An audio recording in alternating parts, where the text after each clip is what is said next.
In today's video, I'm going to teach you how to change all your Wix text fonts in Wix Studio.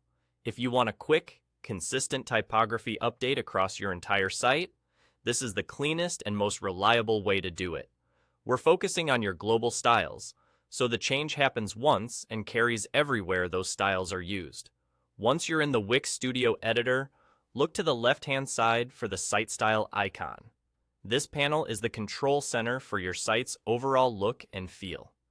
Using site style instead of changing fonts on individual elements helps you maintain consistency and saves a ton of time, especially on larger sites with many pages. Open Site Style and navigate to the Typography tab. Typography is where your global text rules live. Think of it as the blueprint for all your headings, paragraphs, and other text elements that follow your site's shared styles.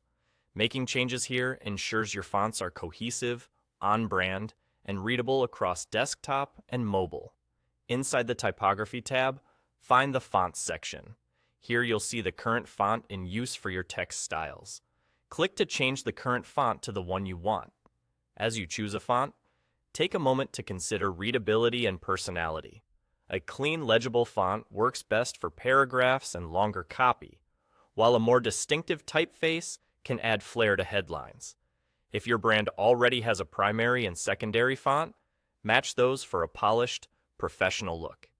As soon as you select your new font, Wix Studio applies it to all text that's using the same global style. That means your headings, paragraphs, and any elements tied to these styles update instantly and consistently across your site. It's a powerful way to make a site-wide change without hunting through individual pages. If you notice certain text doesn't change, it may have been manually styled on the canvas instead of using the global style. That's normal, and simply means it's not linked to your typography settings. The more you rely on your site style settings, the easier future updates will be. Take a quick look through a few key pages to appreciate how the new font shapes your site's voice. Fonts influence tone and clarity, so aim for a balance of style and usability. A good rule of thumb is to pair a readable body font with a slightly bolder heading font to guide the eye. And there you go. You've changed all your Wix text fonts in Wix Studio using a single smart update through site style and typography. That's all.